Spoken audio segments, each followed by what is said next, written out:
नमस्कार, मी डॉक्टर नेहा सुमित जोशी तंबाके।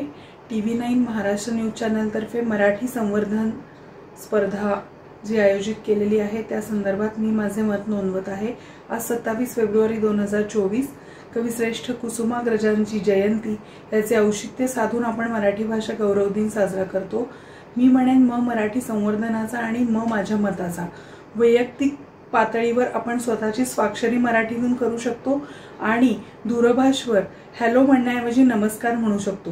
कौटुंबिक पातळीवर आपण मराठी वृत्तपत्र, दिनदर्शिका आणि नियतकालिक खरेदी करू शकतो। शालेय मुलांकरता व्याकरण, शुद्ध लेखन, निबंध स्पर्धा घेऊ शकतो जेणेकरून मराठी विषयाची आवड वाढीस लागेल। वाचकवीर स्पर्धा घेऊ शकतो। महाविद्यालयीन विद्यार्थ्यांकरता गीत, गायन, नाट्य आणि वक्तृत्व स्पर्धा यांचे आयोजन करू शकतो। सामाजिक पातळीवर आपण व्याख्यानमाला, साहित्य संमेलन, कथा, कविता, नाटक, कादंबऱ्या, प्रवास वर्णन, आत्मचरित्र, आत्मकथन, बाल साहित्य या गोष्टींची जाणीवपूर्वक जोपासना करू शकतो। राजकीय पातळीवर मराठी शाळांना अनुदान देणे गरजेचे आहे जेणेकरून मराठी शाळांमध्ये प्रवेश घेण्याचे प्रमाण वाढेल।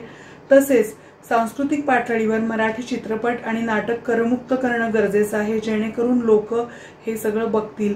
आणि राज्य, राष्ट्रीय, वैश्विक पातळीवर मला असं वाटतं की स्पर्धा परीक्षा यांचा व्यावहारिक अभ्यासक्रम मराठीतून असावा।